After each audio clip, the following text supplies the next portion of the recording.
Hello नमस्कार प्रणाम। आप देख रहे हैं आपका अपना यूट्यूब चैनल यूसी भोजपुरी। तो आप कैसे बन जाए, ठीक बन जानू? बड़े दिन बाद वीडियो होता ना। अब वीडियो भी कहाँ आवेला, मतलब ये आवाज़ आवाज़ सुनी ला। चलिए ठीक बा। तो अभी तक के सबसे बड़ी लेटेस्ट अपडेट था कि सावन जैसे जैसे शुरू होके वाला था, धीरे धीरे सब कोई अपन अपन गाना छोड़त रहा है। तो अब रहुआ सबकी हिट मशीन यानी खेसारी लाल यादव भैया के गाना होता, और अपने स्क्रीन पर वही पोस्टर देखा तनी, अग्निवीर के बोल बम जी। गाना के लिखले बनी पवन पांडे जी, संगीत दिले बनी आर्या शर्मा जी। गाना होता 26 म्यूजिक से जोना सभी गाना आइल रहे, बारात तोहर फिर जाई। तो गाना के ढेर सारा प्यार दे।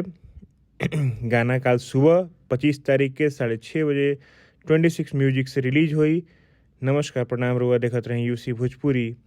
तो एकरा के प्यार दी, जितना ज़्यादा हो सके ये वीडियो के शेयर करिए। अगर अभी तक चैनल के सब्सक्राइब नहीं कैले तो सब्सक्राइब जरूर कर दे, और ये वीडियो के आगे शेयर कर दे। वो गाना सुनब जरूर, और ये कमेंट में आगे बताए कि रुआ गाना कैसा लागला। ये सबसे पहला न्यूज़, सबसे जल्दी न्यूज़ रुआ यूसी भोजपुरी में देखत रही। प्रणाम।